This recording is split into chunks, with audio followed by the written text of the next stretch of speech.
In a New York Times piece, the Black Lives Matter's founder says they'd never meet with Donald Trump because he's Hitler. Quote, "We wouldn't as a movement take a seat at the table with Trump because we wouldn't have done that with Hitler. Trump is literally the epitome of evil, all the evils of this country, be it racism, capitalism, yes, capitalism, sexism, homophobia, blah, blah, blah. It goes on, but does it matter?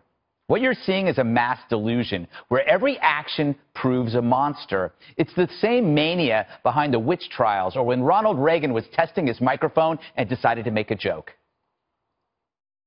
My fellow Americans, I'm pleased to tell you today that I've signed legislation that will outlaw Russia forever. We begin bombing in 5 minutes. Now, the media freaked out over this like it was real, which is what happens with Donald Trump every single day. And that's key. If you lose your mind over every single word, you will lose it forever and then think he's as evil as heavy metal was in the 1980s. From some of the fan magazines of particularly heavy metal, that little sadomasochistic outfits are advertised with the fingerless gloves and spikes and studs on them, and that these little S&M outfits are marketed to teens and preteens. Is that correct? Well, they are marketed. Who buys them, I'm not sure. Oh, my God. Al can sure pick a cause, and he's the expert in climate change. But this is my point. Donald Trump is now death metal to the left. He's now a scare, officially a scare. Triggered by Trump's election, the aftershock creates uncertainty, which leads to this frenzy.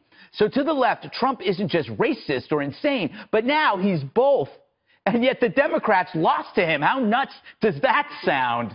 But this belief that he is crazy and evil, that removes one step, dialogue, that used to prevent violence. Because to make violence okay, you must demonize the target, which was done to cops recently. After years of demonizing, they became targets. Shots by fiends in Dallas and Brooklyn, Louisiana, San Antonio, who took pigs in a blanket to heart. You think some people would learn, but delusions die hard when you only talk to the deluded. You know, I have a feeling, Jesse, when you call somebody Hitler and say they're responsible for genocide, you really don't want to have a conversation with them. No, Trump is literally killing people. Yes, yeah, literally. Yes. I just don't like it when people use the word literally like that. I also want to just run the entire Al Gore heavy metal hearing. Can we just run that? Forget flood insurance. Let's do Al Gore and heavy metal. Right? Also, notice what Black Lives Matter also said was evil. Capitalism. Yes. And that is the common denominator with all of these outfits, whether it's Antifa, Black Lives Matter, Occupy Wall Street. Capitalism is always evil. Now, forgive me if I'm wrong. Floyd Mayweather, black guy, just made $300 million on a pay-per-view fight. I watched it. Because of capitalism. Okay? Is that wrong? Is that wrong? I would think Black Lives Matter would support that. No, they pick Colin Kaepernick, another black millionaire athlete, because he's not getting signed. I mean, talk about mixed priorities.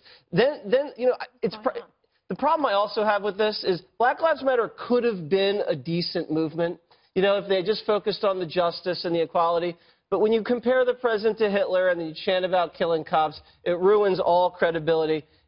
Trump has done more for black people than I think most Black Lives Matter people even realize. How many thousands of black people has Trump hired over the course of his years running the gaming industries, running The Apprentice, in the real estate industry, promoted them, given them opportunities, health care?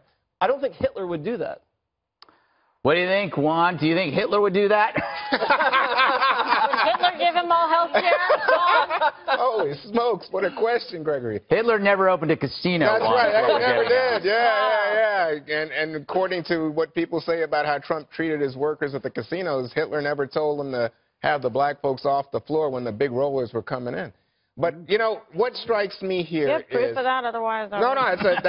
that's in books now. But what I'm saying is that I am struck by the idea. I think Black Lives Matter is a very important movement in this country. And so when you say the equivalent of Hitler, I think it invites everybody's derision and just try to ignore it. But when she went through the list and said, hey, you know, racism and after Charlottesville and the white supremacists, you know, when she goes through things like homophobia and you think about what's going on with the Trump edict on transgender people. He was for gay marriage before Obama was. Well, I'm just telling you, he sings a different song these days. When you think about... He has Jewish grandchildren. Is he a bigot? He dotes on them. I guess he's a bigot. I guess you know, people like his Treasury Secretary and others who are Jewish in his own administration who are speaking to him now in harsh tones. Rex Tillerson, who says to him, you speak for yourself on this. I think they're sending a statement. This is not So you're saying he is Hitler? I didn't say it was Hitler. Well, you're validating everything she said. No. But those aren't actual real facts. Those are feelings. What, Charlottesville's not a fact? No. Your interpretation of what he did is a feeling. It's not a fact. It's a feeling? How's it's it a feeling. When it is I a talk feeling. about what he did to transgender in the military? Because you were actually ascribing your emotion into it. Kimberly, thoughts? All right, so let's be, like, rational here. Obviously, this is ridiculous. They lose credibility when they make these kinds of statements and when they condone violence in general. I agree with you, Jesse, that they could be a very powerful, important movement if they, behaved in the right way and didn't condone the violence that was happening at Ferguson and other places, and then making bombastic statements like this that have no, reason whatsoever with truth and what's going on and what the president is trying to do. It doesn't help them at all. I mean, it just doesn't. It alienates everybody from them. So there's no credibility to this. Kimberly, I just think it's such a major moment in our country with regard to racial tensions.